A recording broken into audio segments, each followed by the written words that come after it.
तुम्ही देखील निरोप द्यायला आलाय, कुठून आलात काय सांगा? मी नगरवरून आलोय. मी राष्ट्रवादी काँग्रेस पवारसाहेबांच्या पक्षाचा स्टार प्रचारक आणि युवकचा प्रदेशचा उपाध्यक्ष आहे. आमच्या दादांविषयीच्या अशा भावना आहेत, माझ्या म्हणण्यापेक्षा संपूर्ण महाराष्ट्राच्या.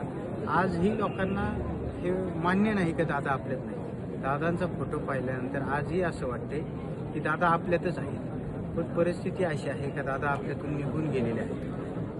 आम्ही काल रात्रीपासून या ठिकाणी आलेलो आहोत. लाखोंचा जनसमुदाय या ठिकाणी दादांसाठी आलेला आहे. हे फक्त दादांचं काम आहे.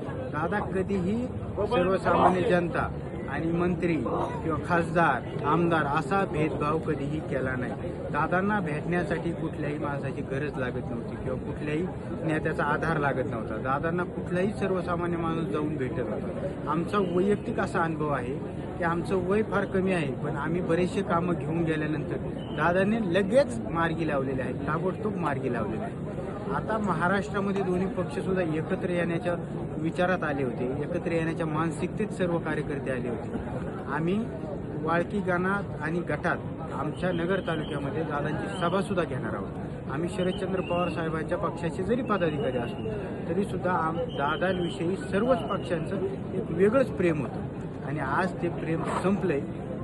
लोकांचं प्रेम आहे भरपूर, पण आज ते नसल्यामुळं लोक त्या प्रेमापोटीच या ठिकाणी सर्वजण आलेले आहेत. दोन्ही राष्ट्रवादी काँग्रेस एकत्र आता यावेत असं तुम्हाला वाटतं? वाटतं का म्हणजे आता एकत्र आल्यासारखंच झालेलं आहे. जर दादांना खरी श्रद्धांजली जर म्हणायचं असेल तर पार्थ दादांना जय दादांना बिनविरोध बारामतीतून विधानसभेवरती पाठवणं ही त्यांच्यासाठी श्रद्धांजली असेल.